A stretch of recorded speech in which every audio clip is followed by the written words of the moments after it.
Hello and welcome to my channel, Haylee Marie Vintage. Today you can see we are in the new sewing room. Today we are sewing. I'm going to be doing my first project in the sewing room ever. I wanted to do one off camera to get used to the flow of how I sew, but time got away from me. I haven't really had the chance to sew at all. I feel a little anxious about learning a new workflow. Obviously I've never sewn in this room before and I feel just intimidated a bit. I thought I would start with actually a pattern I've made before. I haven't actually made this one on camera, and I haven't made it actually in probably 5 or 6 years, but this here is Simplicity 4254. It is from 1962 and it features these really fun little puff sleeves. I made this way back in the day, early in my sewing career. Didn't super love how it turned out actually, so I'm excited to try it again with the new skills that I have. I'll try to remember to put some photos in, but basically the first time there was a dress I owned that looked like this that I loved, and then it no longer fit. So then I made a dress to kind of replace that dress, and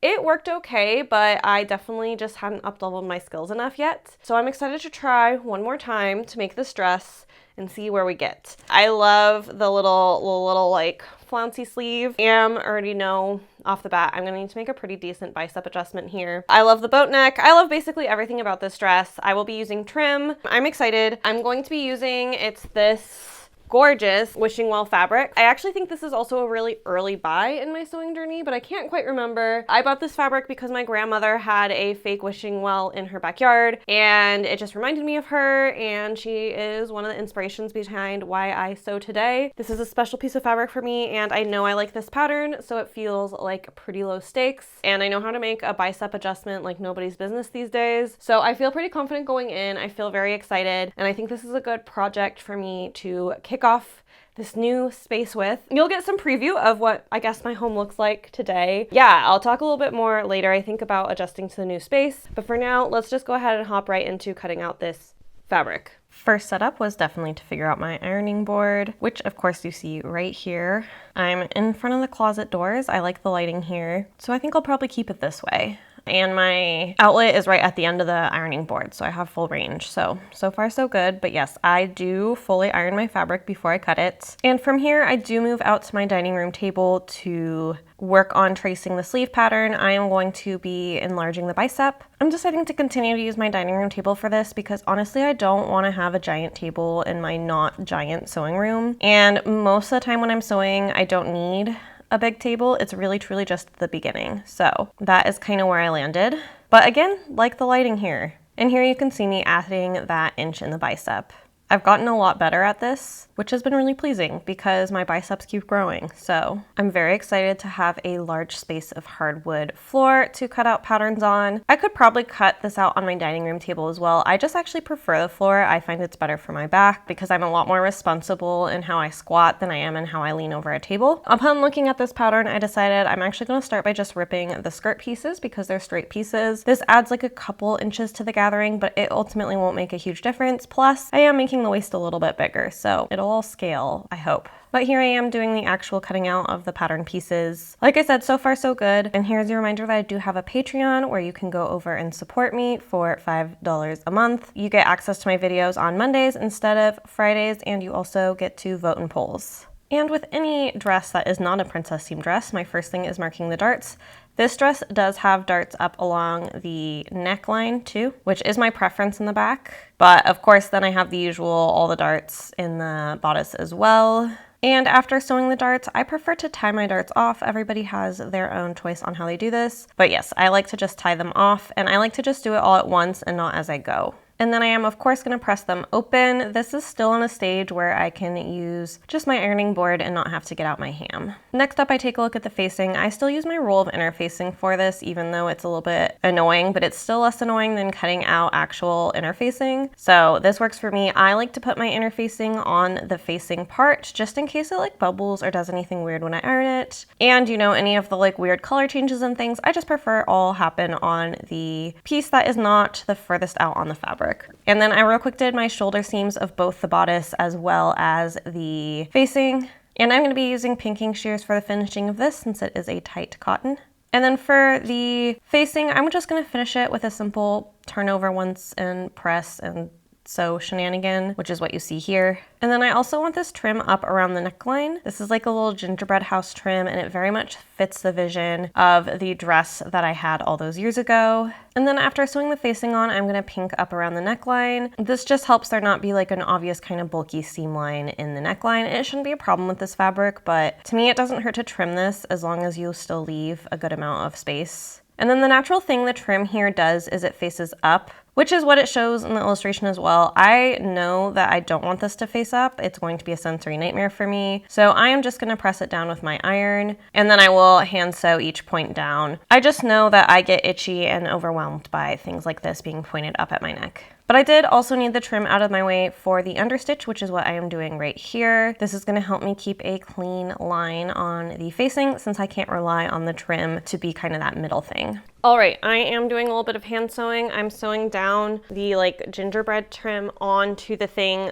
With that, it is time for media on my mind. I know I've actually taken a long break, so you would expect there to be a lot of media, but with my moving, I have actually not been consuming tons of media outside of Love Island. I actually only have, I guess, 3 things counting Love Island. I'll talk about the first 2 before going into my final thoughts on the Love Island season, but actually first I need to grab a thimble. Hold up. I forgot that it can be really hard to sew through trims like this that are a bit older. I use this type of thimble and I press through with my palm, mainly to not stress my finger joints because I have hypermobile fingers that will bend backwards, and that will cause me all sorts of pain, and I already have a lot of neck and head pain today, so I don't need to add tons of finger pain on there as well.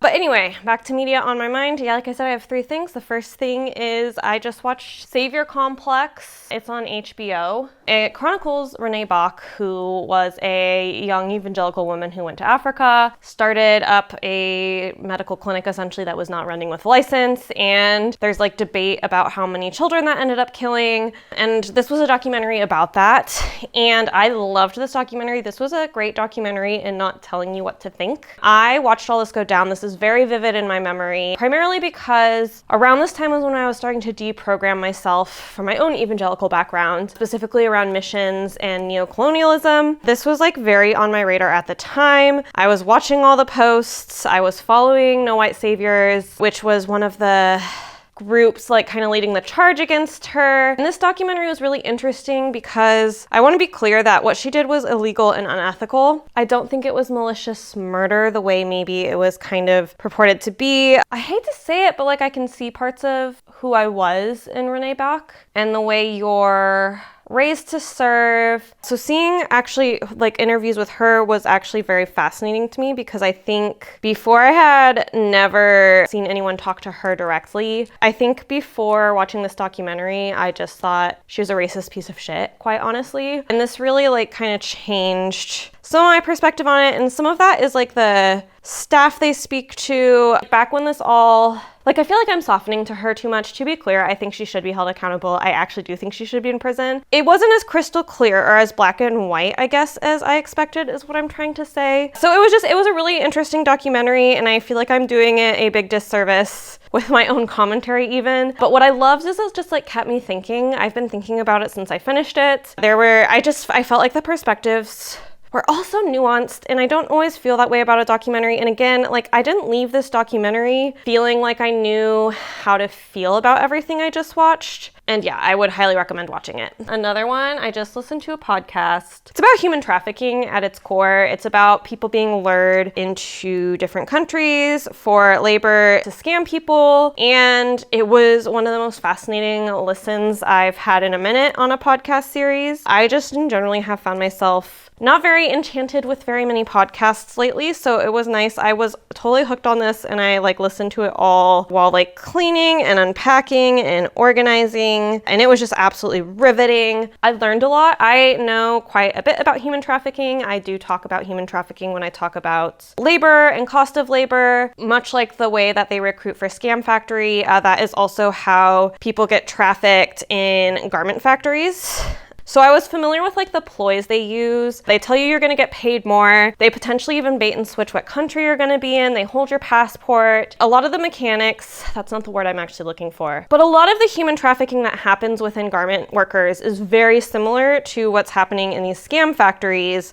But garment workers are, you know, they're not being asked to like have the mental toll of scamming people on their shoulders, as well as being beaten and worked and like everything else that happens the way it was really interesting. I feel very conflicted about the main person they interview, which again, I think anything that just like leaves a lot of thought open is just really good to listen to, because I don't think it's great to always be told what to think. Really truly enjoyed Scam Factory, and I do recommend it. And if you listen to it, just know that the type of like recruiting that they're talking about and kind of like the bait and switch and passport holding and compounds that they talk about are the same, are really similar processes to how human trafficking with garment workers works. I've kind of gotten back on, I found the podcast by listening to Criminal, which I go through phases in listening to Criminal. Criminal to me is one of the few, I would say, pretty ethically run true crime podcasts. I just am not always in the mood to hear about how terrible everything in our legal systems are, and it does expose a lot of that. So I go through phases, but yes, I very much enjoyed those two. I highly recommend them. I'm going to try to really fast get my thoughts about Love Island out, because I know most of you do not care. I thought it was like pretty slow and not that great. I'm also watching Love Island UK, which I just continue to think mostly a better product, but what I enjoy about America's is it's less racist, which is a wild statement, but it's true. I was talking about, I think, basically the evolution of the F-boy, right? I am a lesbian, but before I knew I was a lesbian, I hooked up with a lot of men. I was very much out there in the F-boy world, hooked up with a lot of them. And I was talking about this with another friend who also, ironically, queer relationship and not looking to ever date a man again. But we were talking about how back in the day, F-boys they had decency. Like, we were talking about how, like, if you would one night stand, like, a lot of times, which in theory is a red flag, but like an F-boy would have like a drawer of new toothbrushes in the package for you and stuff like that. And there was always this kind of just like basic human decency. And I mean, I know that's not true across the board, right? I'm not delusional. I know there are some really bad men, but like there were a different grade of F-boy. And the thing about these F-boys is they never promised you anything. You both knew what it was. And what's interesting about this new generation of F-boys is it appears they want to promise you everything while screwing you over. I just like don't feel like the people I was with, they might have been being wild and like cheating on me. Well, not necessarily cheating on me, but like being shady. But they still like, I felt like saw me as a person and also like didn't promise me things that they couldn't keep. I feel like this new generation of F-boys doesn't do that. Cause like I was talking about how like one of these guys was a guy that stayed all night with me on my first big back contraction, like muscle spasm that had me like writhing on the floor in pain. And we weren't anything, but he still made sure I was okay. And it just doesn't seem like the modern day has that level of like decency and humanity towards each other, even though then they'll like promise women things. I don't know. It's very interesting. I mean, I do think it's the like rise of the red pill. There was a lot of red pill. Ooh.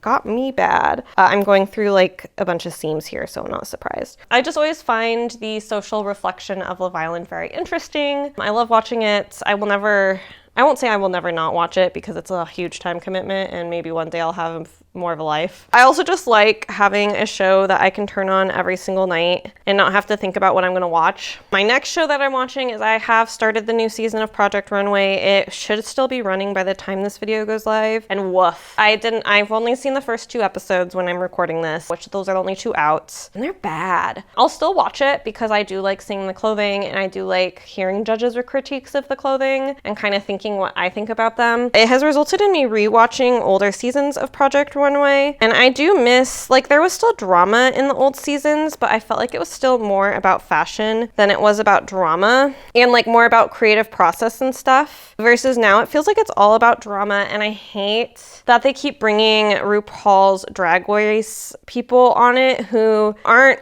really doing fashion outside of drag. And I want to be clear, I think drag is very important fashion wise. I just think drag and fashion are kind of 2 different designs. The same way that like somebody on Project Runway in the past would get critiqued because they would a lot of times be like a Broadway costume designer and they'd be critiqued for being too costumey. It's kind of the same thing to me with drag. Designing work for drag queens is just different than designing for fashion, even though there's a lot of overlap. And like, I think last season, the drag queen that they had on, they actually like understood where fashion was and where drag was. And they were interested in more than just drag fashion, which again, I'm not putting down drag fashion. I love drag fashion. It's just, they're different. And also like, I just feel like they brought them on for the drama, and I'm not interested in the drama. I want to understand design processes and things like that. So far, very disappointed in the new season of Project Runway, and I'm so sad. I was in Canada and I got to watch one episode of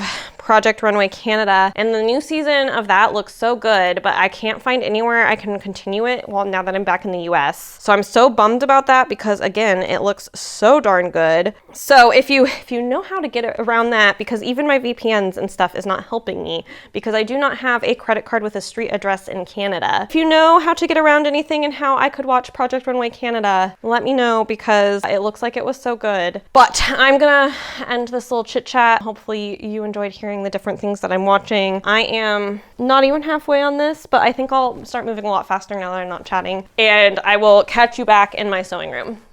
With the neckline done, my next step is to work on the bodice. I'm going to sew up the side seams here because I'm prepping it to attach the sleeves onto it, and you need a complete sleeve hole for that. And to prep the sleeves, I have sewn together the edges of what's the ruffle on the sleeve. Really straightforward, and I've also sewn together the sleeve itself down the side seam.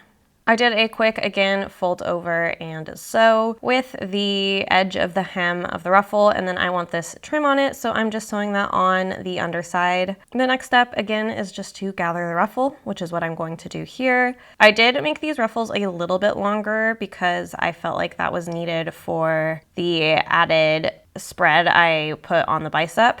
And from here, I'm just gathering the ruffle to the bicep part of the sleeve. Pretty straightforward and easy here. It has a mark at the middle line, which I of course lined up. And then I'm not only just sewing those two layers together, I also am sewing in a bias trim, which I will use to fold over and just have nothing itchy down around the bicep. That way the seam is completely covered, which I am doing by hand here real quick. And then pardon the strong light, it is the next morning and I get a lot of sun in my sewing room. But here what I'm doing is I remembered after attaching the sleeves that I needed to put some trim on the waist seam as well, again to match the dress that I'm thinking of in my head. I had sewn the sleeves in the night before, and I guess off camera because I do not have any footage. And I wanted to make sure I had pockets in this dress, so I added them into the front side seams, slash I guess they're technically the front seams because this skirt is a little bit weird. But once those pockets are added, I'm going to sew these together here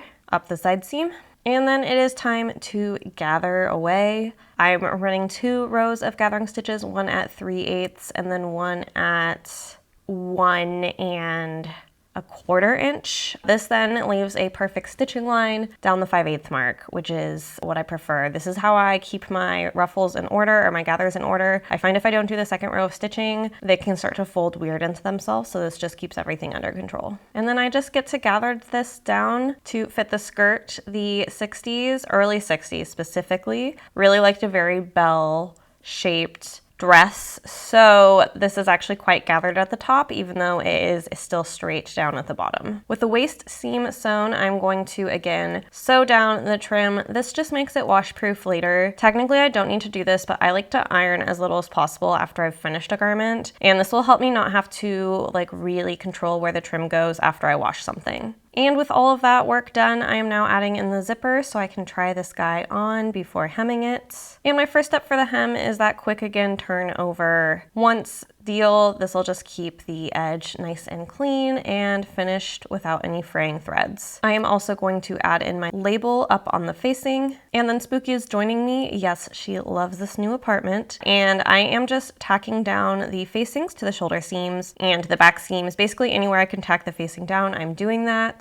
I'm also going to go around and do the whole hemming of the garment. I did a deep 5-inch hem on this because I wanted some weight, and I also wanted this to be a bit shorter. And with that, we're ready for the reveal. Forgive my face in the reveal. I was looking directly into the sun because we have had no cloudy days for me to film the reveal on, which just means you get squinty Haylee. So let's jump into the reveal.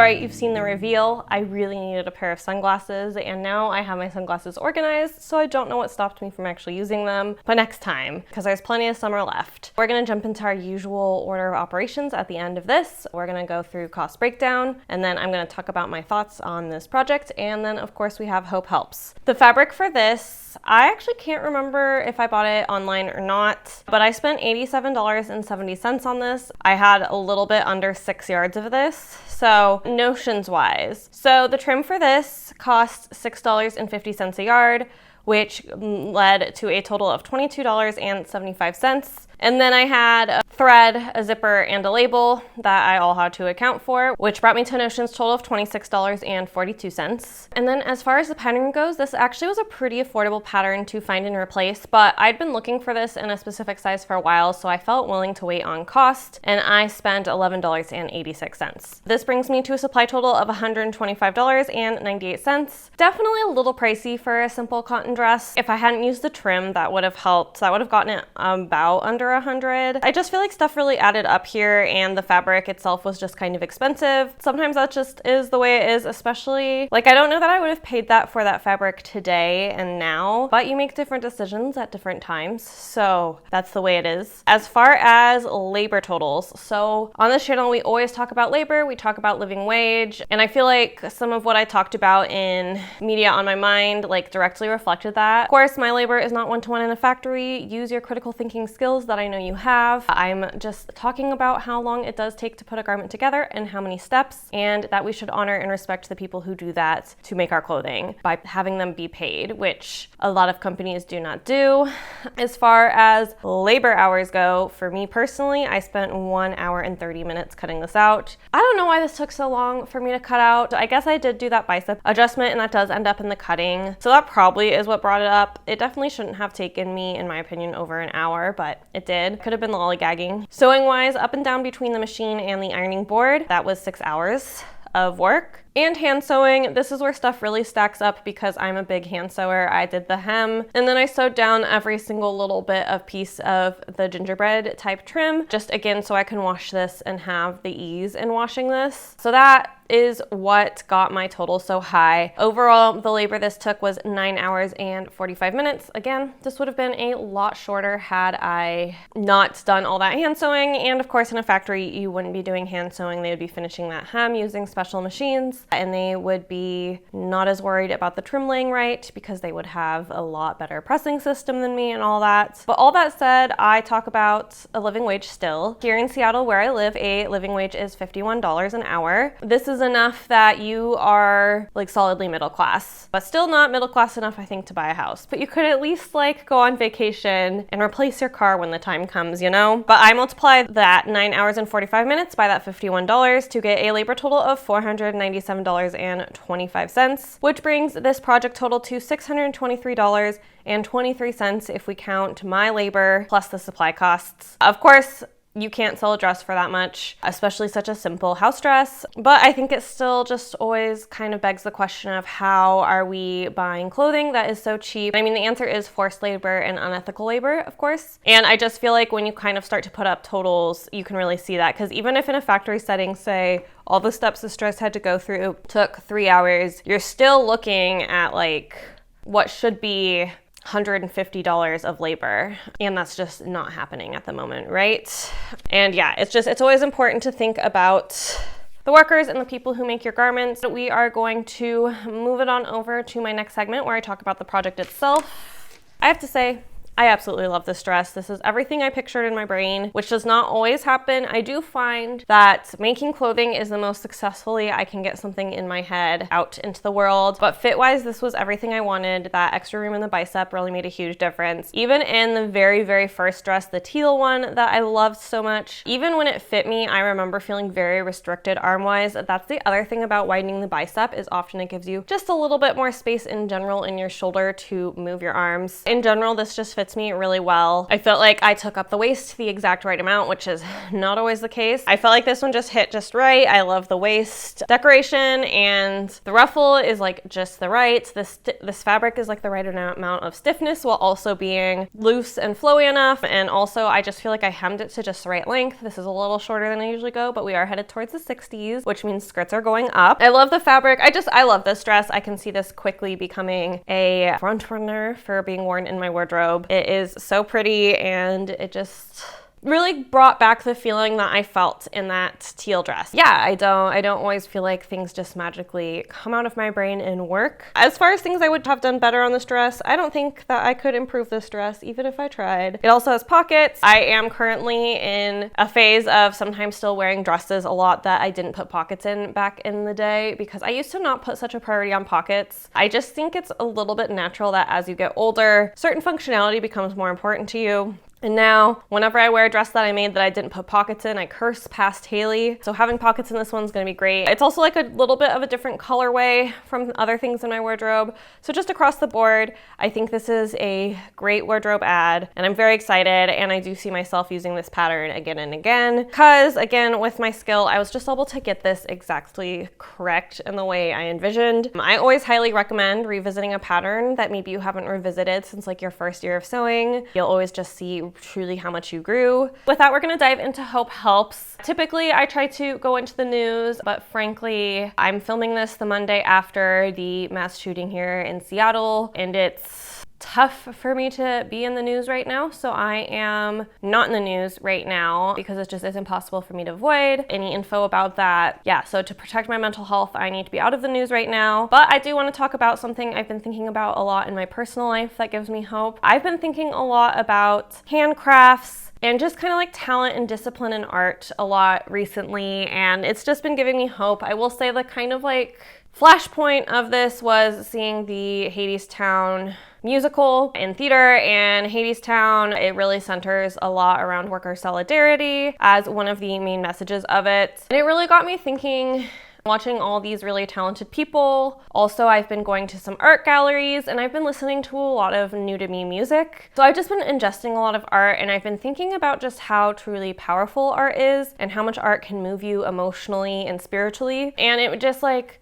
kind of makes me think and connect to the kind of fascist feeling of this push for generative AI, because I was just thinking about like when it comes to sewing or painting or singing or playing an instrument, like all of these are things that it takes skill and discipline to learn. Like I actually believe anybody can be any sort of artist they want if they're just willing to put the discipline into it. If you want to be a person who draws well, if you put in the diligence to learn to draw well, you will eventually draw well. I mean, I guess I know there is some off-key people and people who I guess don't have rhythm, but like I can just firmly say I don't have rhythm, and I was able to learn to dance in a way to express myself. I'm not speaking necessarily to like the high level, but in a way to express myself. And then people who can execute on a really high level can move people in a way you just don't see. And I was just thinking about how in this like new world of techno-fascist AI pushers, what those people are trying so hard to grasp is the discipline and skill that it takes to make art, good art. I was just thinking about how like you can't actually like prompt your way to something that if you don't know the in and outs of the craft, you just can't get there. And that to me is like singing. It's true for musical instruments. It's especially true for any sort of physical art. Like you can generate a watercolor portrait, but if you are not someone who is well practiced in watercolor, you're not going to understand how to convey emotion through the paint. Or if you think about even like shooting a film, there's a lot of ways to convey emotion, and it's just going to be really hard to prompt yourself into these like movements. And I feel like so badly what a lot of this push for generative AI wants is it also wants to take our voices from us as artists and as creatives. I absolutely think there is an element there of basically rich techno-fascists wanting to be able to control the masses by creating their own art and their own propaganda. I've just been loving diving into, like I said, art. It's really hard to prompt yourself into a very internally deeply moving narrative that people get really attached to. Just even watching documentaries, like I've been really observing all the creation that happens around me and all of the art and music and just everything I'm just immersing myself in right now. And if you don't have the idea or the feeling or the like soul to it, I just don't see how you could ever get somewhere. And I've just been feeling so hopeful at the creativeness of humans, of just like the complexity of creation and all the different ways we have to express ourselves, how we can use that expression to move others and build community. I've been thinking a lot about arts as community, as well as skills that you need to build good, solid movements. You need discipline, you need vision, you need all of these things that are very, very relevant to learning any sort of skill, any sort of art. There's skills that you don't realize you're practicing when you're practicing an art. Like when I practice sewing, I don't notice that I'm practicing patience, and I'm practice trusting process, and I'm practicing like decision making and mistake making and perseverance. Like there's all these side skills that come with art that I've just been feeling very inspired from in a world that feels like it's trying to take that from us right now. And you can't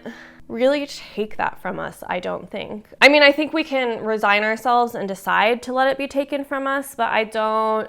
It's just been true as long as we have been able to find places that humans live. We have found art and ways that people express themselves, and I just don't see that changing. And that just like gives me hope. And in general, I feel hope when I look to the past and the present and see that thread running through. And in this case, that thread of like, we're meant to make things that make us feel, and that helps us process emotion, and that helps us encourage each other or make each other stand up or just like deliver messages. Because I think like what really struck me with rewatching the cut of Hadestown is a huge theme of it is like, we've seen the story before, but we're gonna do it again, hoping for a different outcome. And that hope for a different outcome is something that also I think comes from creativity that is again really applicable to activism and movements and like changing the world. I don't feel like this was a linear hope helps, but it's just something I've been thinking about and something that like has been making me glow and feel so present and hopeful about our present and our future. I think the other thing that happens is during times like this, you just see really amazing art being produced because we have a lot to process as